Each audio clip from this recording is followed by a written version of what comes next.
From CNY Central, this is CBS5 News at 11 with Michael Penny.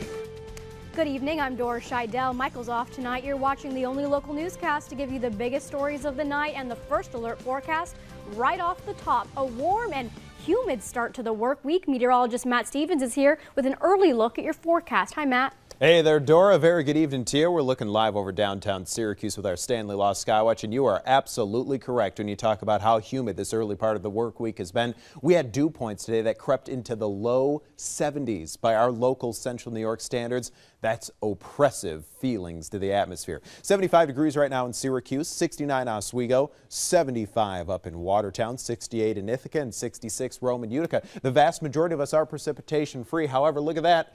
One lone ranger, one lone solid over at Steuben County. That's going to be slowly creeping eastbound, may ultimately creep into our viewing area. Now through the rest of the night, just an isolated shower storm with temperatures dropping to the upper 60s. Through the day tomorrow, I think we do it all over again. Early patchy fog and low clouds, and midday hit or miss showers and storms flaring up. Our projected high 88. I'll be back with that 7-day in just a couple of minutes, Dora.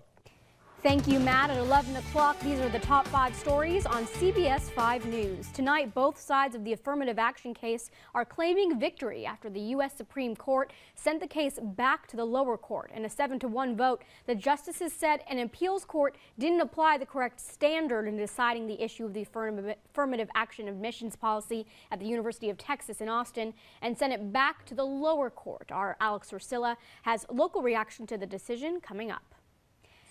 Syracuse police have charged a man with murder and kidnapping in connection with a shooting on Steuben Street yesterday. Police say 27-year-old George Alfred shot and killed 33-year-old Corey Hill, then kidnapped his estranged wife Tanya Alfred and took her to Pennsylvania, where his parents live, before letting her go. She then called police from a payphone telling them what happened. Alfred is being held in the Justice Center on murder charges.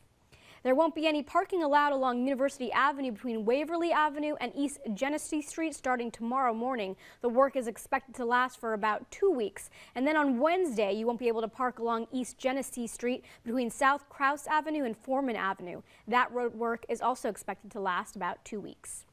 New information on a deadly crash yesterday in Dryden. Investigators say 22-year-old Isaac Miller of Freeville was drunk when he crashed head-on into a tractor trailer on State Route 13 just before 3 in the morning Sunday. Police say Miller's blood alcohol content was nearly 3 times the legal limit.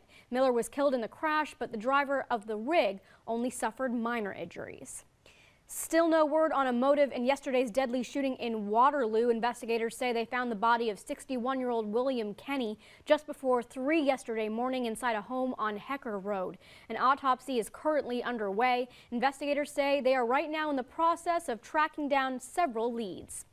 Today, the Supreme Court found a compromise, sidestepping any new landmark ruling on race and college admissions. CBS 5's Alex Rusilla spoke to some local students to get their reaction on the latest movement regarding affirmative action. Race does matter.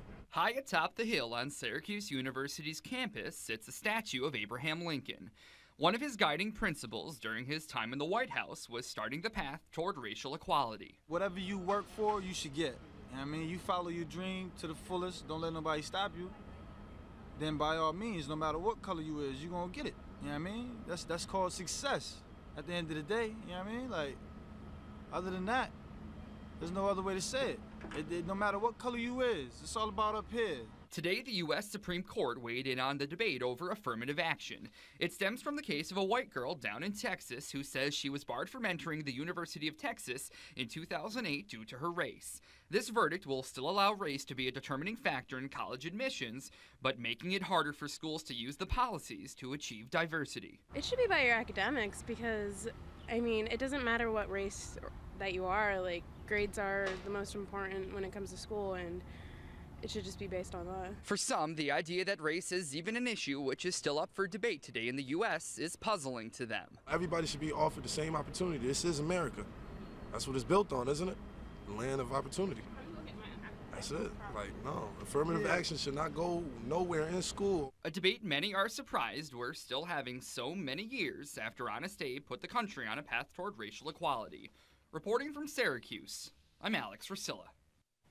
An Army soldier from the 10th Mountain Division at Fort Drum was killed in Afghanistan this weekend. The Department of Defense says 28-year-old Specialist Javier Sanchez died from wounds he sustained when his unit was attacked with an improvised explosive device. He was assigned to the Special Troops Battalion, 2nd Brigade Combat Team. More out-of-towners are coming to Central New York to spend money. A new report shows tourism in Onondaga County grew by 3.5% last year.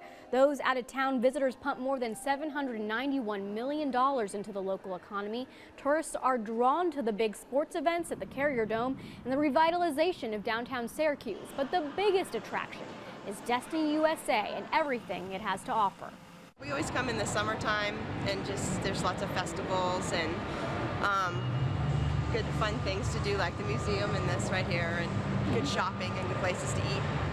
The Convention and Visitors Bureau says Destiny is being marketed to 130 million people who live within one day's travel to Syracuse.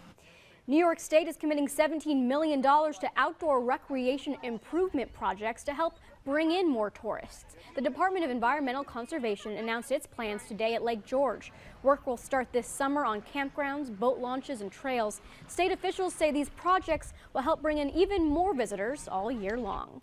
Happening tonight, the New York State Broadcasters Association is honoring the work of CNY Central at the 47th Annual Awards for Excellence in Broadcasting in Lake George. A Saint for Central New York, the documentary which chronicled the canonization of Mother Mary Ann Cope, was honored in the category of Best Public Service Announcement Campaign and Best Documentary Program. CNY Central worked cooperatively with WCNY TV in producing the special. Our Matt Mulcahy and photographer Andy Wolf and WCNY's Jim Maroon, Liz Ayers, and David Fulkerson played lead roles. Then you remember At Home with Baby Easton, where we took you inside a Wheat Sports family home to see what it's like to care for a child with a rare and incurable skin disease. That was honored in the category of Best Feature News Story. Our Michael Benny and photographer Andy Wolf produced the piece. You can watch those pieces on our website, cnycentral.com. CNY Central's Book Breaks library reading series starts tomorrow. Come out to the DeWitt Library at 10:30 to meet Megan Coleman, and you can meet Laura Hand at the Onondaga Hill Library on Wednesday at 2 o'clock.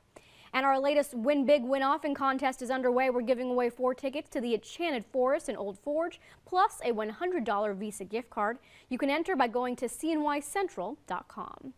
Coming up on CBS5 News at 11, on the first day of the George Zimmerman trial, both sides are taking radically different approaches to the case. The latest from inside the courtroom still ahead. And a popular Armory Square restaurant and bar is shutting its doors for good, but another business is already set to move in. That and more when we return after the break.